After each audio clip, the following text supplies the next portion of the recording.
Are you the type of person who is really used to putting tournament schedules together? Or do you get stressed when you ask to do one because you do not know how to go about it? Well, you can stop being stressed about it because we will be discussing the simple way of scheduling a game in our lesson today. Hi, I'm Sir Eljay, your teacher in Physical Education 9.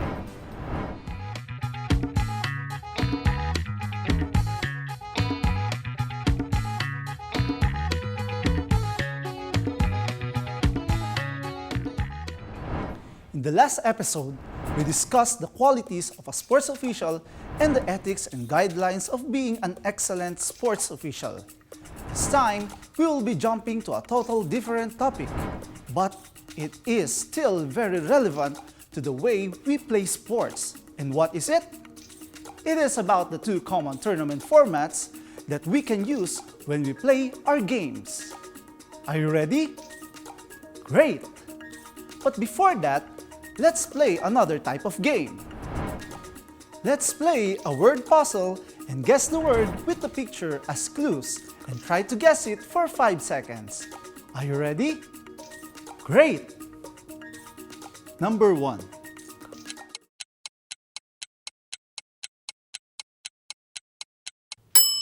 The answer is double. Number 2.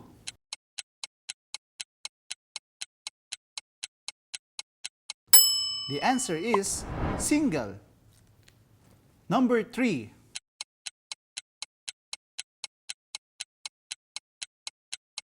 The answer is tournament. What is the connection between these words to our lesson for today? Excellent! The single elimination and the double elimination are the two common types of tournament formats used in scheduling the games. Let's first discuss the single elimination format. The single elimination tournament is a quick and efficient method of determining the winner. However, it does not promote participation. You lose, you're out. It is used when there is a huge number of entries, time is short, and the number of playing venues is limited. To get the number of games, we need to follow this formula. N minus 1 is equal to number of games, where n is the number of participants. For example, you have 6 participants in tournament. 6 minus 1 is equal to 5. Total games for 6 participants in single elimination are 5 games. The next thing that we need to do is to get the bye. Bye means that a team does not have to participate in the first round of the tournament, but instead gets a free pass to the second round. To get the bye, we need to follow this formula. Bye is equal to NP minus N, where NP is equal to the nearest power of 2 and N is the number of entries. For example, you have 6 participants. Bye is equal to NP minus N, bye is equal to 8 minus 6, and bye is equal to 2. For 6 participants, we have 2 byes in this tournament. Now, let's make a diagram. First, we need to draw 4 boxes. We need to label the box according to the number of participants. We can use the English alphabet to mark each box. Next, we need to mark Game 1 up to Game 5. As we can see from the diagram, we already have 6 participant single elimination tournament format. Next is the double elimination format. A double elimination tournament is a type of elimination tournament competition in which a participant ceases to be eligible to win the tournament's championship upon having lost 2 games or matches. For the double elimination tournament format, you need to follow this formula. Number of participants is equal to N minus 1 times 2. For example, you have 6 participants. P is equal to N minus 1 times 2. P is equal to 6 minus 1 times 2. P is equal to 5 times 2. And P is equal to 10. The total games for 6 participants in the double elimination tournament format are 10 games. Just like in the single elimination format, we need to get the bye. We will use the same formula for bye. Bye is equal to NP minus N. Bye is equal to 8 minus 6. Bye is equal to 2. For 6 participants, we have 2 byes in this tournament. Now, let's make a diagram for the double elimination format. First, we need to draw 4 boxes again. Then, we need to label the box according to the number of participants. We can use the English alphabet again to mark each box. Next, we need to identify the winner's bracket by labeling Game 1 up to Game 4. The winners from Game 3 and 4 will have advantage to rest and wait to finish the game on the loser's bracket. After Game 4, all losers from Game 1 up to Game 4 must move to the loser's bracket and label them Game 5 up to Game 7. All losers from Game 5 to Game 7 will all be eliminated, and the winner from Game 7 will advance and wait for the next game. After Game 7, the winners from Game 3 and 4 will compete on Game 8. The winner on Game 8 will advance to the championship game, and the loser will move to the loser's bracket and face the winner from Game 7. The winner from Game 7 and the losers from Game 8 will compete on Game 9. The winner on this game will advance to the championship game, while the loser will be eliminated. The winner from Game 9 will move to the winner's bracket and face the winner from Game 8 on Game 10. Remember, the winner from Game 9 must defeat the winner from Game 8 twice in order to become the overall winner. If not, the winner from Game 8 will become the overall winner. As we can see from the diagram, we already have a 6 participants double elimination tournament format. These tournament formats can help us a lot in organizing simple tournament that both players and sports enthusiasts can enjoy. I hope you enjoyed our discussion today. Always remember that a good tournament starts with a good and well-organized tournament schedule. Once again, this is Sir Eljay. And now, let's learn to make our body, heart, and mind healthy on Health 9.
Good day, learners! How are you? I am Teacher Reziel. Let's make your day happy and healthy. Only here at DepEd TV. What we're seeing right now is the majestic view of Mount Apo. Despite the travel restrictions, with DepEd TV, you still have the privilege of enjoying the scenery of Mount Apo and watching while in the comfort of your homes. Be a health adventurer. Bring out your pen and paper and let's enjoy our lesson. Tara na! Sa Liga City, magsuroy kita!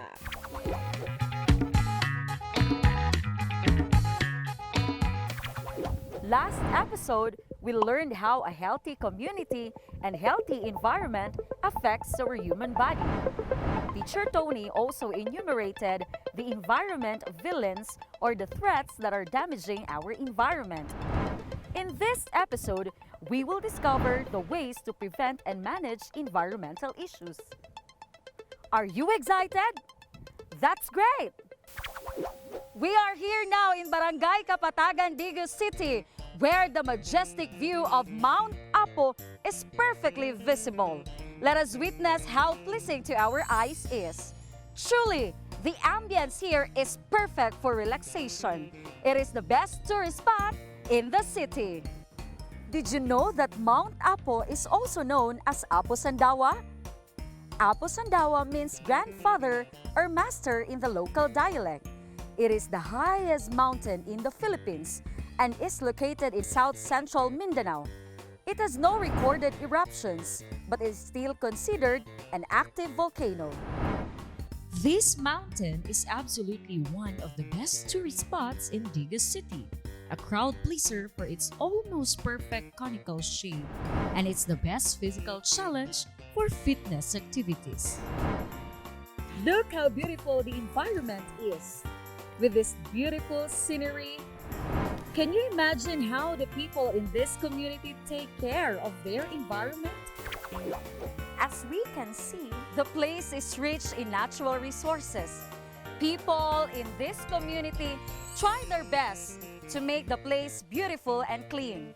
They planted trees and vegetables in order for them to survive. It is true that a healthy environment is one of the keys towards a quality life. But when do we say that our environment is not healthy or not safe? Wrongdoings could destroy our environment and natural resources. If we do not hold ourselves responsible for the environment in our communities, we will face environmental problems such as landslide, air pollution, and water pollution. This is the effect of an environmental problem. This was a landslide incident happened during the previous months. What do you think is the possible cause of this? The loss of trees in the area is the primary reason.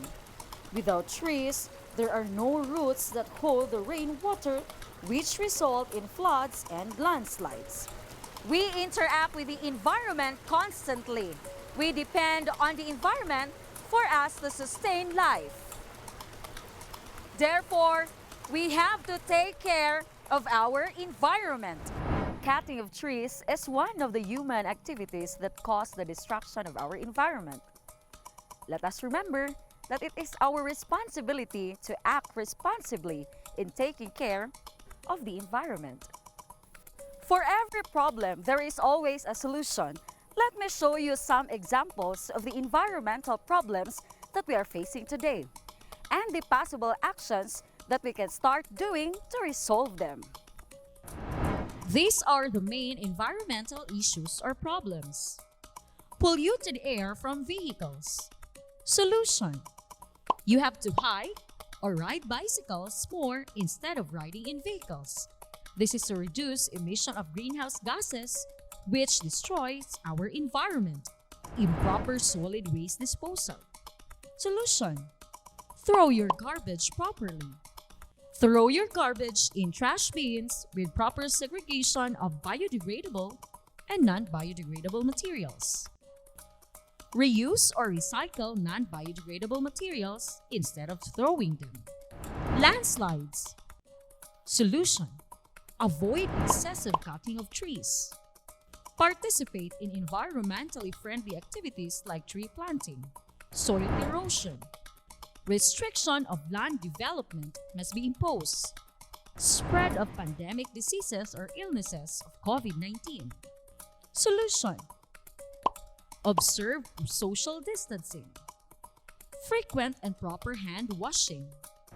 Wearing of face masks or face shields. Disinfection of places.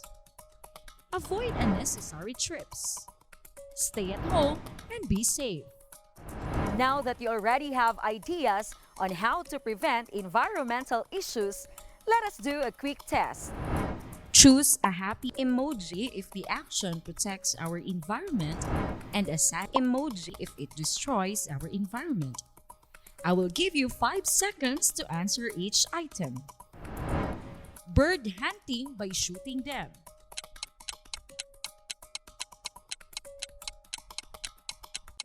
This activity is saddening. Using paper bags instead of plastic bags.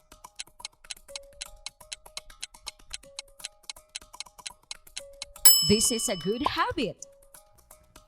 Excessive cutting of trees.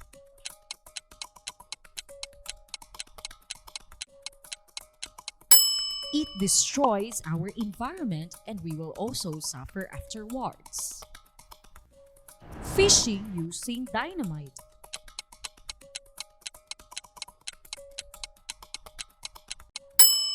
This will destroy marine life. Reusing and recycling of materials instead of throwing them.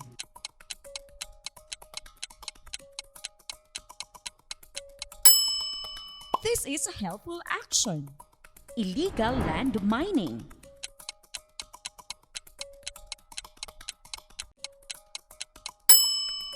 This will destroy our natural resources.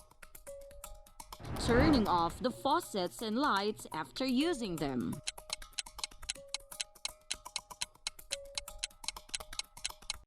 This is helpful to the environment. Hiking or riding bicycles.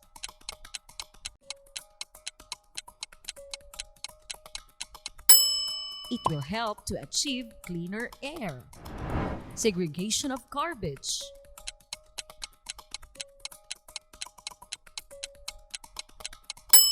Let's do this to solve our garbage problem. Kaingin.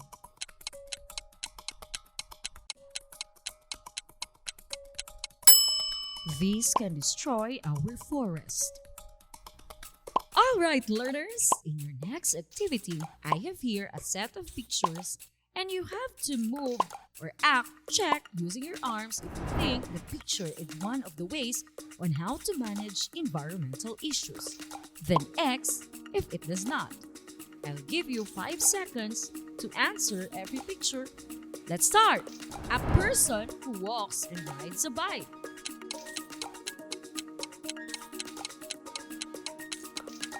Check! Next, conserve water to minimize water waste.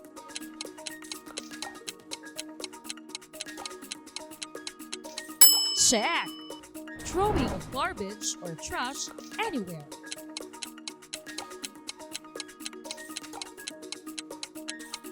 X. Cutting of trees.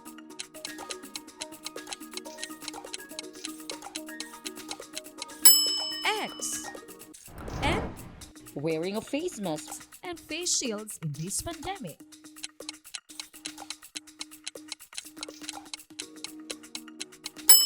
Check.